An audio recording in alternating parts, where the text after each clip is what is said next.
আজকে হচ্ছে খুব সাধারণ রান্না বান্না। এটা হচ্ছে লাউয়ের ডগা, লাউয়ের পাতা দিয়ে একটা তরকারি। যখন আমি বাড়ি থেকে আসছিলাম তখন মা দিয়ে দিয়েছিল। গ্রামের সবজি এত সুন্দর রান্না করার পরেও দেখবেন সবুজ সবুজ থাকে, কিন্তু শহরের সবজি এরকম হয় না। আমাদের একদম নিজের গাছের লাউ গাছের হচ্ছে ডগা, এটা দিয়ে তরকারি রান্না হচ্ছে। কার কার এলাকায় কী নামে পরিচিত জানি না, তবে এটা হচ্ছে আপনার আমাদের এলাকায় বলা হয় যে আপনার এলঞ্চ শাক, অনেকে অনেক নামেই চেনেন। এটা হচ্ছে মাছ দিয়ে তরকারি রান্না করা হচ্ছে। আর এখন রান্না হবে হচ্ছে আপনার আমাদের গ্রামের ভাষায় আর কি বলা হয় যে ছোট বেগুন, বা অনেকে বলা হচ্ছে শৌলা বেগুন। হ্যাঁ, সেইটার তরকারি খুবই সাধারণ উপকরণ, মশলা টশলা ছাড়া একদম রান্না। বেগুন দেখবেন পানিতে ভিজায় না রাখলে হচ্ছে কালো হয়ে যায়।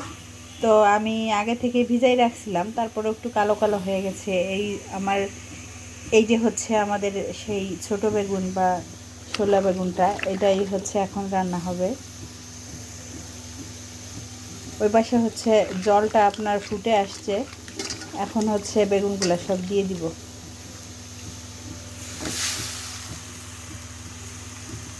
একটু সময় রান্না করলেই হয়ে যাবে। আগে থেকে আমি সব মশলা টশলা হচ্ছে দিয়ে দিয়েছি, দিয়ে হচ্ছে আমি জলটা সুন্দর করে একটু ফুটিয়ে নিয়েছি। এখন অল্প একটু সময় রান্না করলেই হয়ে যাবে।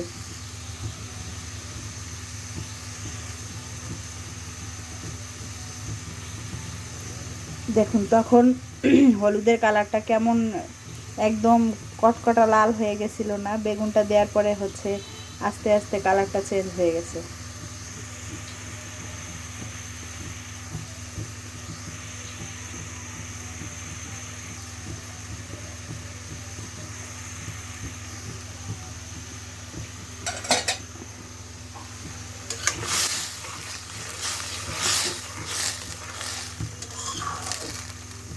দেখুন কত চেঞ্জ হয়ে গেছে না কালারটা? আস্তে আস্তে আরও চেঞ্জ হয়ে যাবে।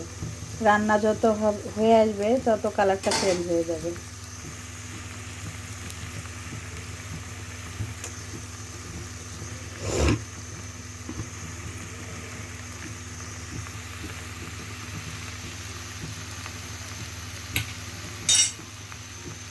তরকারিটা অনেক সময় হয়ে আসছে, এখন আমি হচ্ছে মরিচ, মাছ সব কিছু দিয়ে দিব।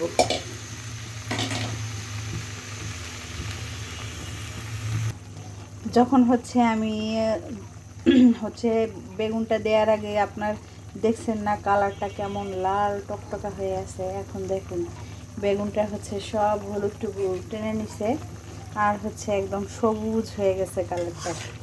এইভাবে রান্না করলে এই মানে বেগুনের যে কি স্বাদ! আর এই বেগুনটা হচ্ছে আমাদের ওই দিকেই পাওয়া যায়, আর হচ্ছে আমাদের ওইদিকে এইভাবেই রান্না হয়। তা আমার কাছে এই বেগুনটা যেদিন রান্না হয় সেদিন আর হচ্ছে অন্য কোনো তরকারি বা অন্য কোনো কিছু লাগে না। আমার এত পছন্দের এই তরকারিটা। আর আমি হচ্ছে সবাইকে রান্না করে খাওয়াইতেই বেশি পছন্দ করি, নিজেও একটু খাইতে পছন্দ করি, না হলে তো আর রান্না এত পছন্দ করতাম না। তরকারিটা প্রায় হয়ে আসছে, বেগুনটা গলে গেছে। আর বেগুনটা এত হচ্ছে ইয়া ছিল, তাড়াতাড়ি রান্না হয়ে গেছে। এখন হচ্ছে এই রান্নাটা অবশ্য খুব তাড়াতাড়িও হয়ে যায়। এখন হচ্ছে আমি আগে থেকে জিরে হচ্ছে ভেজে রেখে দিছিলাম, ওইটাই হচ্ছে একটু বেটে দিয়ে দিলাম। এই হচ্ছে আজকের সকালের রান্না বান্না। এই ধরনের মানে রান্না বান্না, গ্রামীণ রান্না বিশেষ করে অনেক বেশি ভালো লাগে। কে কে এই ধরনের রান্না পছন্দ করেন? তেল কম, ঝাল কম, মশলা কম। আসলে কিছুদিন আগে আমাদের ফ্যামিলিতে এমন একটা মানে কাহিনী ঘটে গেছে আমার বাবার সঙ্গে বিশেষ করে। এখন আর হচ্ছে তেল মশলা ঝাল ইচ্ছা করলেও বেশি আর খাইতে ইচ্ছা করে না। নিজেকে সুস্থ রাখতে হলে, পরিবারের সবাইকে সুস্থ রাখতে হলে হচ্ছে ঝাল মশলা তেল এটা পরিহার করতে হবে, কিছুই করার নেই।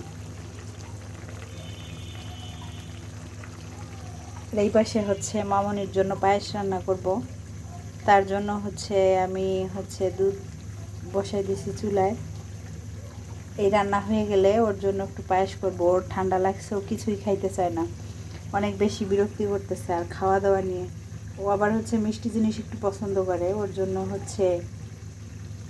একটু পায়েস রান্না করি, দেখি একটু খাওয়াইতে পারি কিনা।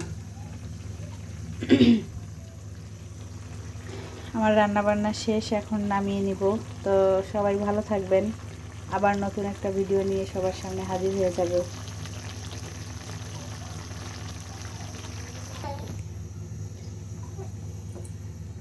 পায়েসটাও রান্না হয়ে গেছে আমার।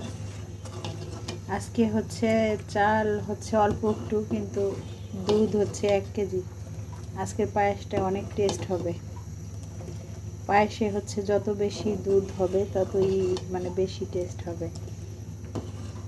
আর এই গুড়ের সময় গুড়ের পায়েস মানেই আমার কাছে সেই স্বাদ। মামনি কাশি হয়েছে, ঠুক করে কাশি দিতেছে আমার কাছে বসে। আর একবেলার রান্না করেই তো আর শেষ না, সকালের রান্না শেষ হইতে না হইতেই আপনার আবার দুপুরে কি রান্না করব সেই চিন্তা করতে হয়। মেয়েদের আর ছুটি নেই রান্না বান্নার কাছ থেকে। সে আপনি চাকরিই করেন আর গৃহিণী হন বা অন্য কিছুই করেন, যাই করেন না কেন, চাকরি বাকরি তো আছেই, তারপরে আবার বাসায় এসে রান্না করতে হয়। আমাদের অবশ্য সেই সুযোগটা আছে যে বাসায় থেকে রান্না করতে হয়। আজকের মতো এই পর্যন্তই।